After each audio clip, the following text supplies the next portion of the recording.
तो जब बोलते हैं तो फिर एनर्जी भी लगती है। तो खैर ये तो समस्या शारीरिक रूप से रहेगी।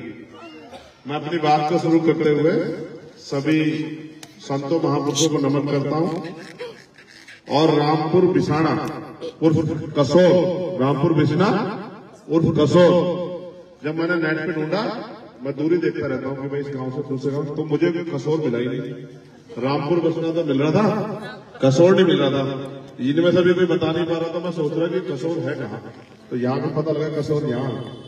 तो कसोर के सभी माताओं बहनों को, मेरे छोटे भाइयों को, मुझसे बड़े भाइयों को और बड़े बुजुर्गों को मेरा जय भीम, नमस्कार। ये कार्यक्रम जिन साथियों ने कराया उनको भी बहुत बहुत धन्यवाद। अभी अभी कल आप लोग जयंती के कार्यक्रम से फ्री हुए हैं। कल और परसों 3 दिन में आपने जयंती बनाई, कहीं शोभा यात्रा निकाली, बहुत सारी चीजें। मैं भी बिजनौर में बहुत सारी जगह में गया। कल किरतपुर था, बहुत बड़ी निकलती है। आप लोग के यहाँ भी गए, लोग गए किरतपुर 70-80 गांव के लोग इकट्ठे होते हैं, तो बड़ी भव्य शोभा यात्रा निकलती है। फिर मैंने देखा उस शोभा यात्रा में कि बहुत सारे नौजवान और बड़े लोग की शराब पी के खुश हो रहे थे। तो मुझे महसूस हुआ कि समाज सही रास्ते पे कम चलता है, गलत रास्ते पे ज्यादा चलता है। अगर सही रास्ता बताओगे, वो कठिनाई दिखाई देगी तो उससे बचेगा, क्योंकि जीवन में कष्ट नहीं लेना चाहता। और बुराई की तरफ दिखाओगे, जरा सा एक आप मौका ही देके दे दो, बस बुराई की तरफ एकदम भाग जाएगा। जैसा अभी मेरे छोटे भाई नवीन बता रहे थे, मैं बहुत गांव की बात करूंगा, आपसे आपको समझ आएगा। आप मुझे बताओ, आगे जब मशीनें सारा काम ले लेंगी तो आपकी मजदूरी तो बचेगी नहीं। तो मजदूरी तो नहीं बचेगी तो फिर आपके घर में रोजी रोटी आएगी कहां से? अगर आप अपने बच्चों को नहीं पढ़ाओगे, उनको पढ़ा के लिखा के कामयाब नहीं बनाओगे, तो भाई फिर वो भी मेहनत मजदूरी के साथ रहेंगे, मेहनत मजदूरी मिलेगी नहीं, तो वो इस देश में भूखे नहीं मरेंगे तो करेंगे क्या? अब आप महसूस करो, पढ़ाने लिखाने के लिए चाहे स्कूल की जरूरत। एक तरफ सरकारी स्कूल है जहां मास्टर जी भी पढ़ा नहीं रहे, किताबें भी नहीं है, कॉपी भी नहीं, बच्चा भी जाके घूम के आता है। एक तरफ प्राइवेट स्कूल में जहाँ पढ़ाई हो रही है, उसकी फीस बहुत महंगी है। जब आप मेहनत मजदूरी आप पे होगी तो फीस कहां से ले आओगे आप? जो अच्छे स्कूल है उनकी मिनिमम फीस बहुत, जो कम से कम फीस है वो 2000 रुपए 3000 रुपए महीना है। अगर कोई बच्चा बीमार हो जाए तो आप हॉस्पिटल में ले जा सकते हैं, क्योंकि हॉस्पिटल में 500 रुपए का पर्चा लेता है। उसके बाद चेक करेगा बीमारी क्या है क्या नहीं है, फिर वो टेस्ट कराएगा, फिर वो इलाज करेगा। अब पैसा है नहीं, इधर सिलेंडर के दाम भी बढ़ रहे हैं, इधर खाद्य पदार्थों के दाम भी बढ़ रहे हैं, इधर दवाइयों के दाम भी बढ़ रहे हैं, तो खर्च तो बढ़ रहा है, आमदनी नहीं बढ़ रही। तो आप इस देश में करोगे क्या? आजादी के बाद 75 साल हो गए, अभी भी पक्के मकान तो बन नहीं पाए। आप देख लो अपने घरों के हालात, कच्ची चिनाई पे आपने प्लास्टर कर लिए, कुछ लोगों ने अभी प्लास्टर वो कराए, पक्की चिनाई, लेकिन प्लास्टर नहीं करा पाए। तो भाई अभी हम पर रहने को भी सही ठिकाना नहीं है। तो फिर मेरी समझ में आया कि हम अपने महापुरुषों की बात में पहरेदारी दे रहे हैं। जब हम अपने महापुरुषों को, जैसे सतगुरु रविदास जी, अब हमारे लोग जयंती में क्या क्या होगा, उन्होंने खूब प्रसाद बनाया होगा, बना के इनके मुंह के लगाया होगा, कुछ पैरम रखा होगा, जैसे खा लेंगे है। बाबा साहब के ऊपर भी हाँ ऐसे किया होगा, मैंने कई जगह देखा। तो मैं आपसे, मेरा सवाल है, अब मैं आपसे नहीं पूछू तो पूछू, आपने कभी मूर्तियां कुछ खाते देखी पत्थर की है जी?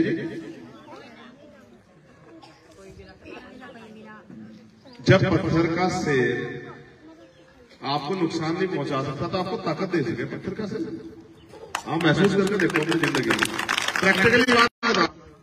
कबीरदास जी का बयान है, कबीरदास जी की वाणी, क्योंकि हम और उन्होंने आगे भी कहा कि मैं उस चक्की को नहीं पूजते जिस चक्की का पिसा हुआ हम लोग। मैं आपके बात इसलिए कह रहा हूं कि हम सतगुरु जी ने जो वाणियां बताई ना, उसमें विचार किया, आदमी को जीने का रास्ता बताया। हम लोग रास्ते पे चलना चाहिए। हम लोग तो जानना चाहते नहीं, ना तो खुद अपने पढ़े, ना हमने अपने बच्चों को पढ़ा, ना अपनी बेटी को पढ़ा, ना आने वाली नस्लों को पढ़ा रहे। तो हमारा नाश नहीं होगा तो क्या होगा इस देश में? आप ये महसूस बात आपको बता रहा, मैं बहुत किताबी बारे में बहुत सतगुरु रविदास जी महाराज को कौन के अनुयायियों ने पूछा कि भाई गुरु जी, सुख शांति का जीवन जीने का रास्ता क्या है? सुख शांति का जीवन, उन्होंने कहा कि गुरु जी हमारे जिंदगी में गरीबी है, बहुत परेशानी, कैसे दूर होगी? सुख शांति कैसा पता, रास्ते में चलोगे जी बदलेगी। तो जो मैंने आपको वाणी सुनाई इसका मतलब ये है, सतगुरु जी ने कहा है सुख शांति का जीवन जीने के 2 रास्ते हैं। एक तो स्वराजमाई, क्या तो अपना राज हो, या फिर मरकट गांव, या फिर शमशान गांव, कब्रिस्तान। क्या तो आदमी को अपने राज में सुख शांति मिले, या फिर मरने के बाद कब्रिस्तान और शमशान घाट में सुख शांति मिले। क्योंकि जिनका राज नहीं ना, उनके हाथ में फैले रहे, और जो इनके हाथ ऐसे फैले रहे मांगने वाले कहे उन्हें कोई राज महाराज नहीं कहते हैं, ठीक है नहीं। जिनके हाथ ऐसे फैले होते हैं उनकी कोई हैसियत नहीं होती, ठीक है। साहब ने कहा भाई जिनका राज नहीं होता, उनकी बहन बेटियों पर अत्याचार में हो, जुड़ जाती में हो, उनको गरीबी बेबसी लाचारी में रहना पड़े, उनके सब सारी समस्या है। फिर सतगुरु जी ने कहा राज भी ऐसा होना चाहिए, राज भी ऐसा नहीं कि किसी के हाथ में चाबी दे दो, उसे कहता भाई तू राज कर। राज भी नीति पे होना चाहिए कि ऐसा चाहूं राज में जहां मिले सबनुवन, और छोटे बड़े सब बसे रविदास रहे पर सब, कि भाई राज भी ऐसा होना चाहिए जिसमें कोई छोटा बड़ा ना हो, अमीर गरीब ना हो, कोई ऊंच नीच भेदभाव ना हो, किसी को खाने के लिए अन्न की दिक्कत ना हो, किसी को तन ढकने के लिए कपड़े की दिक्कत ना हो, और किसी को छत ढकने के लिए छत की दिक्कत ना हो, किसी के साथ प्यार बराबर ना हो, किसी बैंड व्यक्ति का अपमान, सब लोग प्रेम भाव से चाहिए, कोई छोटा बड़ा ना हो, सब बराबर हो।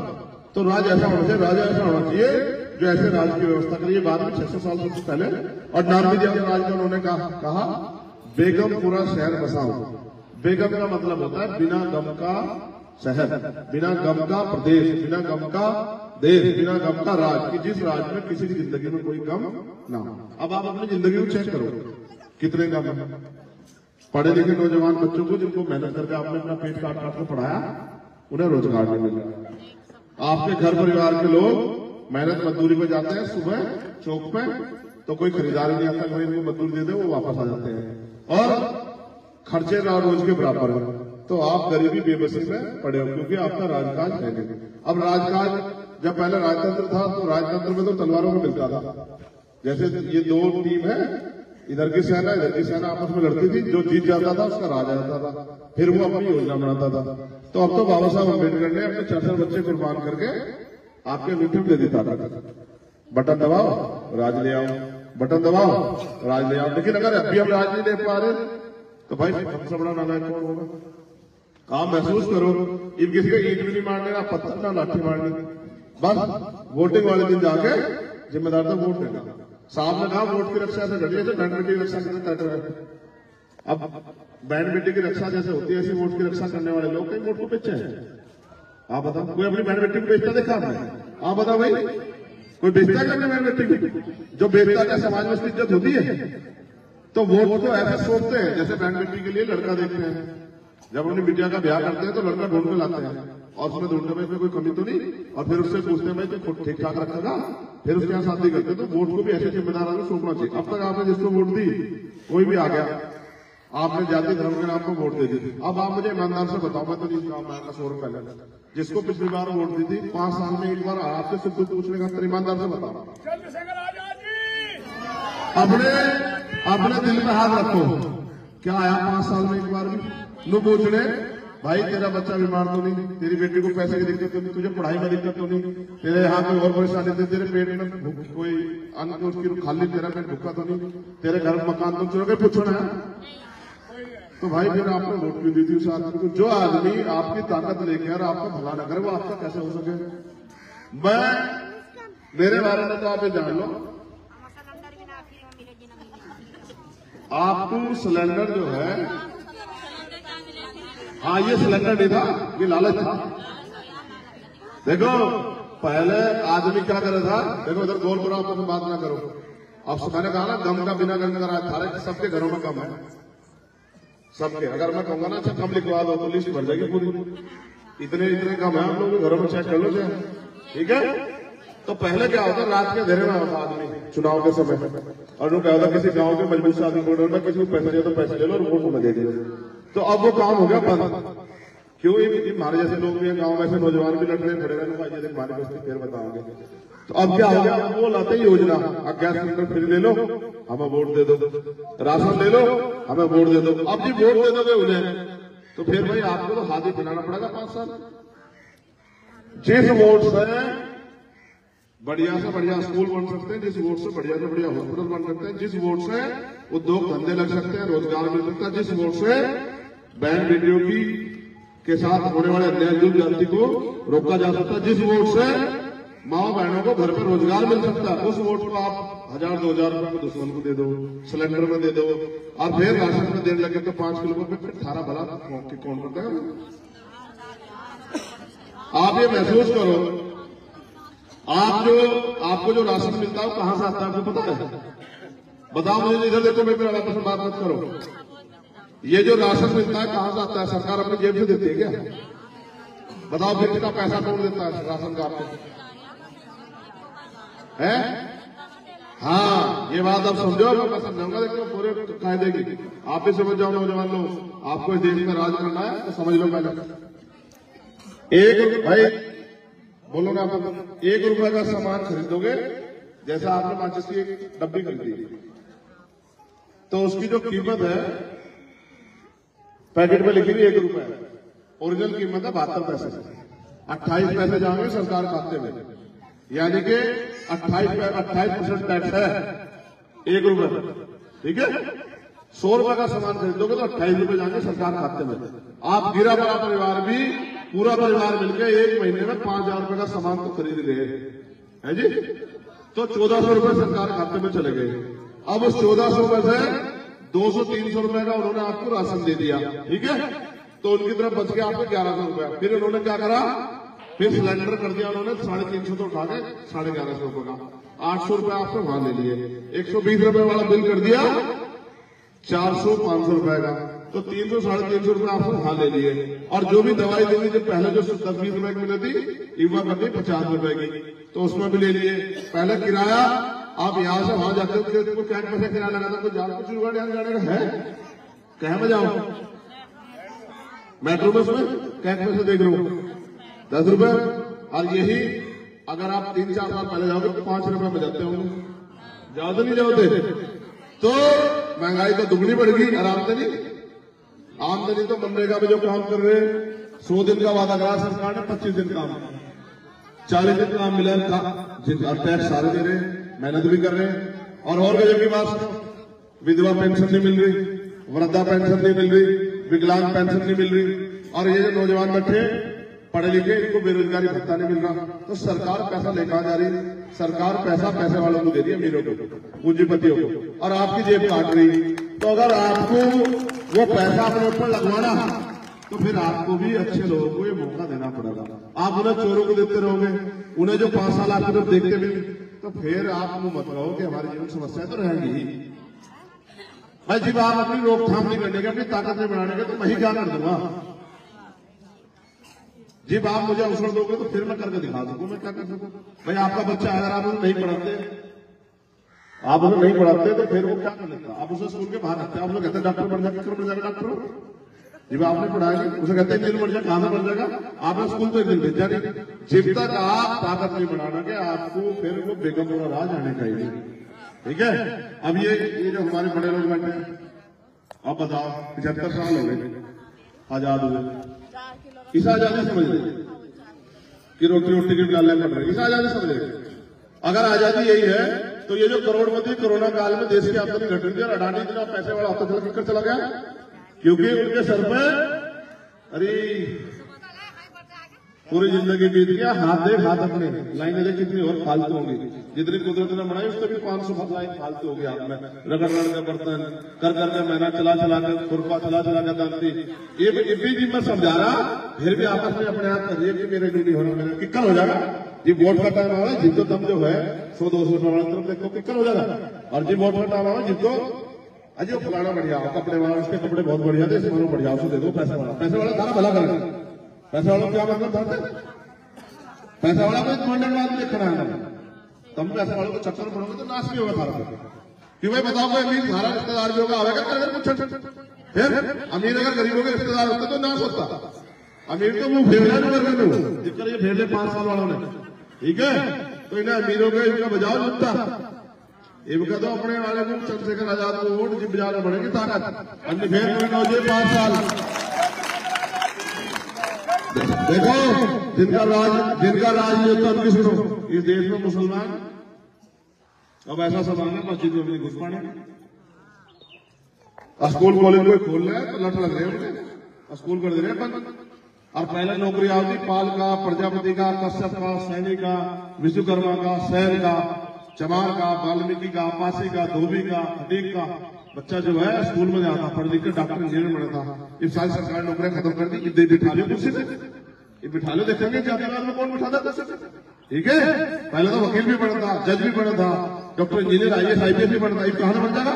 जब सरकार नौकरी खत्म हो जाए कौन घुसर दे रहा। अभी जातिवाद है, छुआ छुट में मटकी छुड़े बच्चा होती है, आपने देखा होगा है, मुझे रखने बच्चा होती है, घोड़ी में बैठने बच्चा होती है, सब कुछ जो हुआ बस आपकी समझ में नहीं आई बात। इसलिए कह रहा हूं ये बाबा साहब अम्बेडकर का दिया हुआ जो आज तक खा रहे हैं, अगर इसे बचा रखना। बाबा साहब को कह गए खून का शुरू हो गए, अब भाई बड़ी मुश्किल से मैं इस कालवा को यहां तक लेकर आया, अगर आप इसे आगे न ले जा सके पीछे न जान दियो। आज अगर कोई हक की बात कर सड़क पर आ जा तो लट लगा, जेल चला जा। यही बराबर में हल्द्वानी को मुसलमानों को दुगत्ता लट बजा कहीं मार दिए। ठीक है, आप पे तो चंद्रशेखर जैसे लोग हैं, चंद्रशेखर तो उनके लिए भी खड़ा, खून भी देने तैयार, लेकिन आप समझो पहले जब तक आप पक्के नहीं होंगे वे भी बेचारे जो है बस। ठीक है, ऐसा लड़ाई आपके ऊपर है, क्योंकि इस देश में वोट की ताकत आप भी समझो, तो आप जो कुछ बनाओ वोट से बनाओ, ये बात आप जान लो। ठीक है, आप जो कुछ लोग नौकरी वोकरी लगते तो ये रविदास गुरु घर भी नहीं बनता है। ठीक है, ये हमें वोट की ताकत है, वोट अगर खत्म होगी नहीं तो आपकी बस्ती में पैर नहीं रखना आने का कोई, राशन तो बहुत दूर की बात है। ठीक है, नूही नहीं पूछ लेगा तब मर रहे जी। तो इस बार जब वोट डालने जाओ तो अपने चुनाव चिन्ह केतली का ध्यान रखो। क्या चुनाव चिन्ह हमारा बताओ, जोर से बताओ क्या है, दोनों हाथ उठा के बताओ क्या है। इसलिए ढाई को पीछे बैठी में से देख रहा है, जिन्हें मुंह को कपड़ा लपेट रखा, हाँ इन्हें हाथों गोटों को बांध रखे, भैया आई नहीं जाती, थारी गरीबी कट जाए, यही खिलाफ हमारे में देख लो गाँव में बस। दोबारा हाथ उठा लो जो हमारे साथ है, दोनों हाथ उठा। सुनो, ये गुरु घर में दिखाए हाथ उठा लो, लोग धक्के तो पूरा हो धोखा, तो आप मुझे धक्का देख कहते भाई हम पैसे वालों के गुलाम हैं, हम पैसे वालों के साथ चलेंगे, कोई बात नहीं। ठीक है, एक मिनट पकड़े भाई, देखो मेरे मन में तो छल है। ये जो लोग मुझे देखते हैं जानते हैं, मुसलमानों के होंगे, जो पिछड़े वर्ग के होंगे, दलित समाज के भी, क्यों भाई ईमानदार से अपने दिल का हाथ रखकर बताओ, पिछले 10 साल में मैं थाने गर्दन झुकड़ दी गई, ईमानदार से बताओ है, बताओ सब जाकर खड़ा रहूं और मुकदमे भी झेलूंगा, जेल भी जाऊंगा, लाठियां भी खाऊंगा, पैरों का खून भी खींच लिए मेरे। और जब CBI इनकम टैक्स डरा तो गोली भी चला दी, तो यहाँ को वह गोली भी चीर के निकल गई, तो उस पर भी डरा। भाई आदमी पेट के लिए तो सब कुछ करता है, मैं तो वो भी जीवन भी दांव को लगा दिया। इतनी अगर तो मेरे के गुलाम बने रहो तो मैं क्या कर लूं। हाँ बहुत बढ़िया बात, यही सही बात। अब और सुनो, ये हमारे लोगों में भय है भाई मशीन में चोरी हो रही, तो आपको बताओ ये जो नेता हारते फिर हैं, इनमें तो कौन सा मशीन के खिलाफ मेरे अलावा आप बताओ, मशीन के खिलाफ लड़ रहे हैं भाई। 3 महीने से पिछले पूरे आंदोलन चल रहे, कोर्ट में चल रहा मुकदमा, और जीत के रहेंगे, बैलेट पेपर से करवाओगे चुनाव, पूरे जोड़ लगा रखे, समझ गए नहीं समझ गए। सरकार और ऑप्शन दिया कोर्ट भी, अगर लोग कहोगे जल्दबाजी हो रही, ये भी नहीं हो सकता, तो मैं कहा मेरे ऐसा है जो वीवीपैट से पर्ची निकल रही, वहां पर्ची दे दो हमारे हाथ में है, हम लोग देख ले किस पर गई, कहीं ऐसा तो नहीं बदल जा। ठीक है, फिर हम उसमें पर्ची को गिर देंगे उसमें डब्बे में, और तब हमारे मशीन ना गिरी, हमारे पर्ची गिर दियो बस।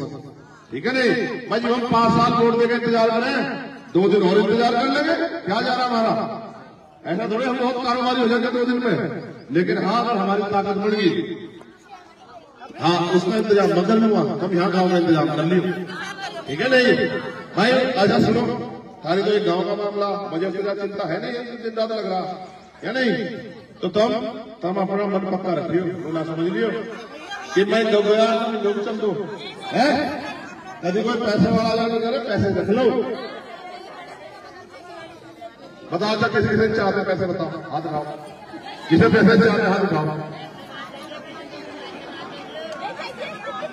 एक मिनट रुक जाओ भाई, पीछे वाले जो सारी बहने भाई, कुछ लोग ऐसे हैं जो पैसे की उम्मीद रख रहे हैं। सुनो मेरी बात, अच्छा पीछे तक आवाज नहीं जा रही, मेरा गला थोड़ा सा खराब हो रहा और कुछ नहीं। मेरी बात सुन लो एक बार, चुप हो जाओ। तो मैंने आपको बात बता दी सारी, निशान बता दिया, निशान के से पता लग गया, हाथ बताओ जरा। देखो जिनकी सरकार ने उनके साथ क्या हो, अगर कोई पढ़ा लिखा नौजवान यहाँ 29 शिक्षक भर्ती हुई थी मास्टरों की, 20,000 पद बैठते थे, दलितों के बच्चों के 20 के बीच छीन लिए। 4 दिन तक आंदोलन करता है लखनऊ में, सरकार का डेढ़वा पकड़कर 600 6,800 नौकरी दिलवाई, फिर कोर्ट से रुकवा दी, लिस्ट भी जारी करवा दी। अरे पुलिस की भर्ती हुई, 400 रुपए बच्चे लिए, 48 लाख बच्चों ने भरे भारत, और नौकरी थी 60,000, और इन्होंने पेपर लीक करवा दिया। अरे मेरी सुन ले तो काम में फिर मुझे नेता बना दो, काम में बता कर सारी बात जाके, ये भी तो मेरी सुन ले। 48 लाख भारत भरे गए, एक बच्चे ले गए 400 रुपए, 200 करोड़ रुपए सरकार की जेब में चले गए, सारे घर निकल गए। कितने? 200 करोड़, कितने जीरो लगे हैं? गिनते गिनते पूरे गांव को भेज दिए, नहीं तो गिनने गिनने में कई दिन लग जाएंगे। लोग होंगे मशीन ला दो, हाथ में दर्द हो गया, हाथ में दर्द हो गया, इतने पैसे आपने छीन के जेब में रख लिए, और फिर पेपर का भर्ती का पेपर लीक करवा दिया। फिर जब हमने रोज रोज कहा टीवी पे अखबार में, फिर परसों जाकर चुपचाप का भर्ती, अब की भर्ती दोबारा कराओगे 6 महीने में, यह भर्ती लीक हो गई, उसका पहले तो कह रहे कोई भर्ती लीक की बात करो मुकदमा लिख देंगे। तो हमने कहा लिखो, अपने देखा मुकदमा, हमने रोज कहा भाई रोज पेपर लीक कर दिया, लीक कर दिया, लीक कर दिया, लीक कर दिया, ये अपने आप ही आज लीक हो गया। तब ने भरा था पुलिस की भर्ती के कोई है नौजवान क्यों भाई, कैसा दिल से पत्थर से लगा नहीं पड़ा और पढ़ा नहीं पड़ा, जिन नौकरी आता था आगे जा, इन लोगों लगा था 50,000 में मिलेंगे, चले गए नहीं चले गए। तो नौकरी कौन देगा? नौकरी सरकार देगी। सरकार कैसे बढ़ेगी? सारे वोट से। अब वोट दोगे भाजपा वालों को तो भाई रखना पड़ जाएगा, ठीक है? तो दोनों अलावा टीवी कभी देखो जरा, ना एक और भी क्या लिखा हुआ बताओ? हाँ दोबारा पढ़कर बता तेज, आप भी पढ़ो क्या लिखा है। हाँ ये मेरी बात सुनो, जिनसे मुकाबला है वो बहुत ताकतवर लोग हैं। देखो 2 तरह की राजनीति हो रही देश में, एक तो कर रहे दंगा फेंक पैसे वाले, पैसा बांटो, पैसा फेंको, वोट लो और फिर बढ़ के फिर पैसा कमाओ। तो उससे जब आदमी पैसा लगाकर चुनाव लड़ेगा तो उससे वो गरीबों का कोई भला नहीं कर सकता, वो तो अपनी कमीशन ही पूरी करती रह जाएगा, ठीक है? वो तो लोग कहेगा मैं मेरे पैसे पूरे हो जाने दो, मैं इसमें 20 लाख 50 लाख 1 करोड़ 5 करोड़ रुपए लगा के पहले मैं अपने पैसे पूरे करूंगा, तो फिर तब तो फिर काम भूल ही जाइए, है जी, ठीक है? हाँ तो चाहे आप 1 रुपए की मदद करो, आप बहुत मत्था टेक के वहां 10-20 रुपए चढ़ाता हो, यहाँ तो जिंदगी बदलेगी, वहां तो नहीं बदलेगी, यहाँ तो बदलेगी वोट से। तो चाहे आप 1 रुपए की मदद करो, लेकिन अपनी मेहनत कमाई से मदद जरूर करो, और जो और सक्षम हो वो इस लड़ाई में अपना योगदान दो, क्योंकि जिसके साथ लड़ाई है वो बहुत पैसे वाले हैं। अपने एक पैसा जोड़कर हम उनके खिलाफ मुकाबला कर रहे हैं और हरा के छोड़ देंगे, ताकत बढ़ा के छोड़ देंगे, ये भी हमने तय कर लिया। तो ये भी मेरा आपसे आग्रह है, आप अपनी मेहनत कमाई से 1 रुपए की मदद करो, लेकिन उठ के केंद्रीय में जाकर लिखकर आपको वोट देकर लिखकर आप मदद करो, जिससे कि लड़ाई मजबूत हो, ठीक है? मैंने आपने मेरी बात सुनी बहुत जिम्मेदार से। इस गांव की महिलाएं बहुत अच्छी, बहुत कम बोलती है, और उठती भी अपनी जगह थी, बहुत अच्छी महिलाएं। सबका सतगुरु जी पर मेहर करें, बोले सतगुरु रविदास महाराज की, सतगुरु रविदास महाराज की। और सतगुरु रविदास जी महाराज का आशीर्वाद और उनका बेगमपुरा राज का सपना पूरा हो, इस बात के लिए भी हम लोग संकल्प करते रहेंगे। आज के युग में वो सपना बाबा साहब अम्बेडकर ने संविधान में लिख रखा है कि कोई छोटा बड़ा नहीं होगा, कोई छोटा बड़ा करेगा तो मुकदमा लिखकर जेल जाएगा, और हर व्यक्ति को रोटी कपड़ा मकान सरकार देगी। ये सारे काम संविधान में बाबा साहब लिख गए, लेकिन हम ना पढ़ते ना जानते। तो बहुत बहुत धन्यवाद, आज आपने रोटी की व्यवस्था कर रखी, उसके लिए भी आपका बहुत बहुत धन्यवाद। जय भीम, जय भारत, आप सबके लिए मंगल कामना।